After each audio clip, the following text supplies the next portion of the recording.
Hello, everybody, and welcome back to another BDE podcast. My name is Stephen Hawley, and I'm here in the studio with my main man, Shelton. Good evening, good afternoon, ladies and gentlemen. We are back with another banger of an episode here on BDE Podcast.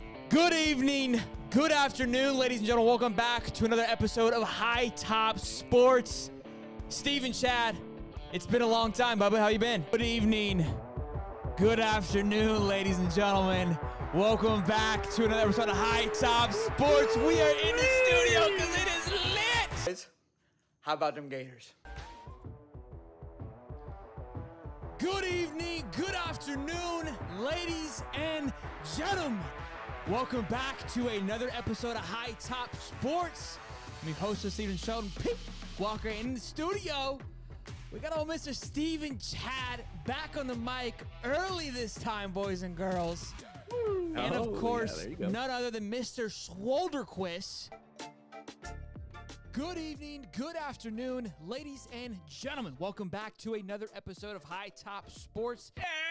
Good evening, good afternoon, ladies and gentlemen.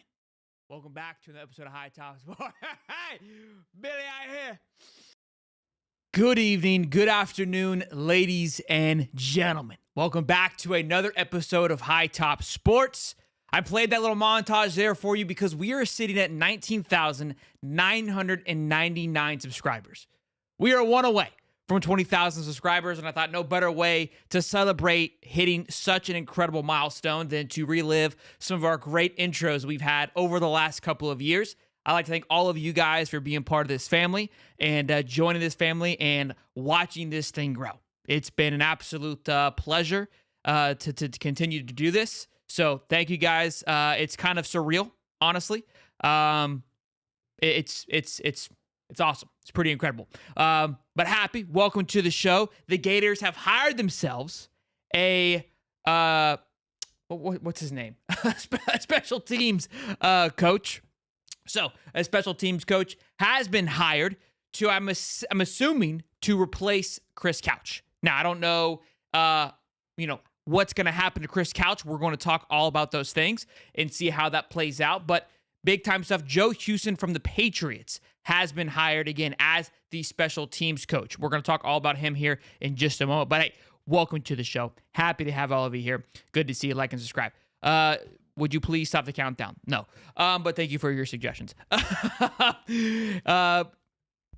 would unsubscribe or resubscribe, but I don't think it's how it works. I don't know how it works. I'll see if it hits 20K as we're sitting here. I figured it would probably hit it while we were during the show. So now we're at 2004. So there we go. 20,000, and here we go. It looks like Coach Couch will remain on staff, from what I've read. And look, I mean, we've talked about this on Wednesday. We talked about it on a few shows that a lot of these guys' contracts are coming up at the end of January. So I'm assuming maybe they were able to adjust Chris Couch's contract, maybe. Look, we don't know.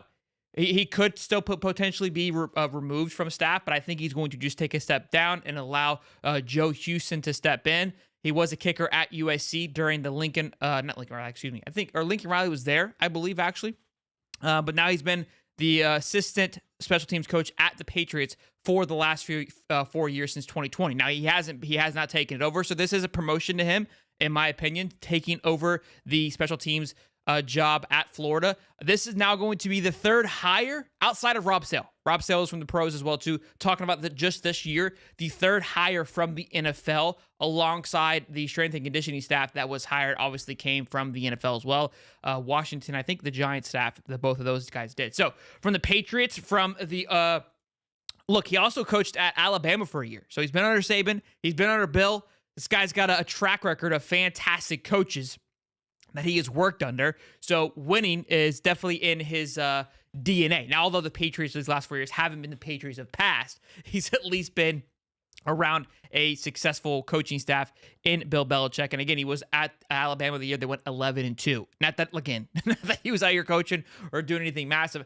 At Alabama, let me see, I have his track record here. He was a special teams analyst, and now he's just been a special teams assistant coach for the last 4 years at New England. Now, I did read in our boys All Kinds of Weather, they had a nice article about Joe Houston here, and the way they described it is that he will not be on the field. He will not be a coach considered on the field, from what I was gathering. Let me make sure I've got that correctly here. So, one thing to know about the arrival of Joe Houston, this is from the article from In All Kinds of Weather. He's being hired at the same position as Chris Couch had, which obviously we know of the struggles of the special teams, so a lot of people are ecstatic about this. There are some, obviously, with the Billy haters that are flooding everywhere, and always constantly wanting him fired. This was one of the things that they were concerned about, so hopefully this will turn things around a little bit. Even Mr. Nobody turned over a new leaf today with this hire. The last little bit, obviously, would be offensive coordinator. Could we see an offensive coordinator hired in the next few days? We've got, 3 days left to the end of the month. Like I said, some people could be getting let go, which would open up a spot for an offensive coordinator to step in. Let me see here. So Chris Couch's role was that of an analyst, i.e. a glorified intern. Joe Houston is being hired as an analyst, not an on-field assistant, which means he won't take up one of the 11 allotted staff spots, but also could lead to some of the same problems that Coach Couch oversaw. So again, remember we were having issues. We had all the issues we had with guys running onto the football field. When Billy during that interview was like, look, that was on a player. The player had to speak to the coach. So Couch was never technically, I guess, on the sideline making those calls, essentially. It was supposed to be being passed down. So can we have the same thing? Look, I think it comes down to accountability. So hopefully he comes in and has more coaches. I saw Hayes. This is a great hire. Look, I mean, he's got a great track record, coaching at Alabama, coaching at the Patriots. It, in a way, fits that mold of it's somebody taking a step up, right? So it's not like we're getting a lateral move, where some people are like, hey, it's a splash hire. It is a promotion for this young man because he's taken over an entire department where he's just been the assistant for the last 4 years. Again, he's been under some great coaches at the Patriots. They went from worst to first, I believe, during his time while he was there. Again, he was not the special teams coordinator. They got fired, brought a new one in. So he was part of the turnover. So he saw what it took to suck. He saw what it took to turn things around, why he was at New England. So to say this is a good hire or bad hire, I think, honestly, just with how atrocious the special teams were, you just get me a breathing body in here, boys, to take over this thing. And we'll feel pretty damn good about it moving into it. So, yeah, I think it's a great hire. For what we know thus far, again, we won't know more until we see him in the football field. One thing I will say that's important that I don't think Couch brought to the table is he played football. He was a kicker for USC, so he's got in-game experience of being the player. I think that brings a lot of a factor to when you're a coach that you've played the position and you've been around it for quite some time outside of just coaching the position. So to those things excite me for sure. Nicholas has shown he's not going to hire offensive coordinator. His QB is his second year and can take a huge step. Look, I'm not saying he's going to. Everyone just keeps asking about it, so I'm just addressing the questions in the room. Lately here, bro, you guys have been ruthless in the damn chat. I don't know what the hell y'all want. I'm just letting you know that, again, everyone keeps asking about it. Nobody saw this hire coming. Okay, so this hire was a surprise. So all that I'm saying is there could be a potential more movement with these guys' contracts ending at the end of the month. I've been stating it this entire time. All that I'm saying is just it could be something that happens. I'm kind of indifferent. I'm not trying to support or push anything. At this point, let's just see what happens. But look, how things have rolled out could potentially see how that plays out. So we will see. What happens with that on the offensive coordinator side. But look, big time move. Also, we had some visits happen as well. So look, what are you guys feeling about it on this hire? What are some names you guys would like for OC? I mean, you guys are still pushing the OC thing. Who would you like as offensive coordinator if that's possible, bro? I don't know. I feel like we've heard so many names from other schools. The Liberty. We've had Coach Marion from, I can't remember the school he's currently at anymore. There's so many names that we've heard. And then when you how they would fit into the system. We've heard, obviously, them going after the Ole Miss offensive coordinator. Whatever, in my opinion, whoever Billy feels best is they can come in and pick up the system right away is who I feel is the best option. I mean, you can go out and say, hey, this guy has an explosive offense, but will it come in and make an impact right away? That part we don't know. So that's going to be something that, again, left up to Billy to see how it happens. I still want Marion, though. I think that dream has came and went, if I had to guess. Surprise Billy is picking people up from the NFL instead of G5. Yeah, look, I mean, like I said, it's a third hire now from the NFL. And what has been interesting to watch is we're obviously getting little clips and teasers from the strength and conditioning. Cam Jackson posted a photo of him lifting. Somebody commented on it, said, "How are you liking the new strength and conditioning coach?" He said, "I love him," with little heart hand emojis, which, again, I don't expect these guys to say anything negative, but the energy of the strength and conditioning seems to be overwhelming right now from the players as much as it can, right? So that stuff is exciting to see. But what I keep noticing, and again, I don't recall, I'm pretty sure the head nutritionist was a lady last time. I don't remember seeing her in any of the videos of pushing these guys to work out. Not saying she wasn't there, but the nutritionist is in damn near every single video. And we talked about that when he got hired, that he was kind of be like a little bit of both, be part of the strength and conditioning program, not just the nutritionist.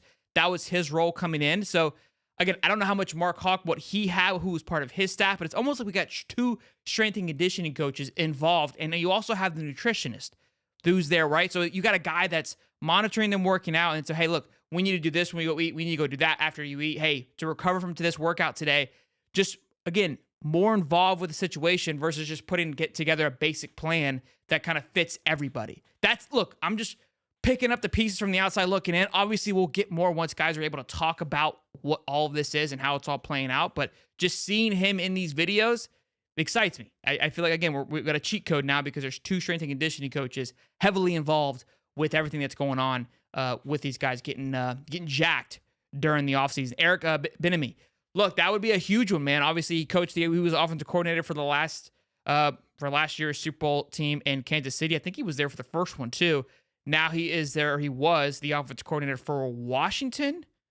Was it Washington he was at this past year? And I think it was Washington. Which, look, that system in a way, I mean, I think it would complement, but I don't know if he wants to become an offensive coordinator. I really think he wants to become a head coach. That's obviously been Eric Bieniemy's path for quite some time now. We were kind of shocked. I think I was shocked when he went to be an offensive coordinator at Washington. I felt like he had an opportunity. Or did he take the head coaching job there? Moves around so quick, I don't even know anymore. I don't know anymore. Marian's offense fits Gators culture. Look, guys, I don't make the big calls around here. So maybe Billy's waiting for the Final Four NFL teams to finish. True. The Lions lose today. They got a lot of that team's gonna be picked apart with all the talent all the success they've had this year. I'm sure a lot of coaches are gonna have some opportunities to prove themselves across the football landscape. So that is gonna be something interesting to watch. But look, I think it was obviously a point of emphasis. It was something of need. I know Allie is going to be ecstatic with this hire because she had a lot of concerns and frustrations last year with the special teams, as we all did. But she vented it more than all of us. Again, just get 11 people on the field, Coach Houston, and Houston, we won't have a problem. All right, that's small. Hey, low bar, but for where we're at right now, that's we don't expect much. That's the good thing. Yeah, okay. Ron Rivera was the head coach of Washington, and so Bieniemy was the offensive coordinator. I thought so. But like I said, he 100% wants to be a head coach. There's a lot of openings right now. So we'll see. Get Mullen. Come on, guys. Come on. Look, I would be shocked if he hired an offensive coordinator. I would be shocked. But like I said, we've got the end of the month here. Contracts are up. I think we'll get a better understanding of if who leaves and who goes, what places open, what openings happen. So I didn't think we had, I don't think we had enough spots on the field. So somebody would have to be fired for us to hire an offensive coordinator. So that's what I'm saying. We'll know more in the next 2 days. Spaghetti, we are so back. We absolutely are. Never a doubt, boys. Never a doubt. Well, look, fantastic news, good stuff. Also some cool news here. Not that a lot of you would care about this, but High Top Sports is growing. We have expanded into High Top Sports Oregon Ducks. So we have a new channel called High Top Sports Oregon that is being ran by our Oregon Ducks insider and Derek Zelmer. We're really excited about that. So if you guys want to follow some Oregon Ducks and Dan Lanning's content, you can go ahead and subscribe over there. If not, I totally understand. But again, appreciate all of you guys helping us get over 20,000 subs and allowing for us to grow the family to now. Hello, everybody, and welcome. Sorry. To now a new branch in the High Top Sports Oregon Duck era. There's some more to come, so keep your eyes peeled for that. The family is continuing to grow, which we are ecstatic about. We love it, and we love you guys.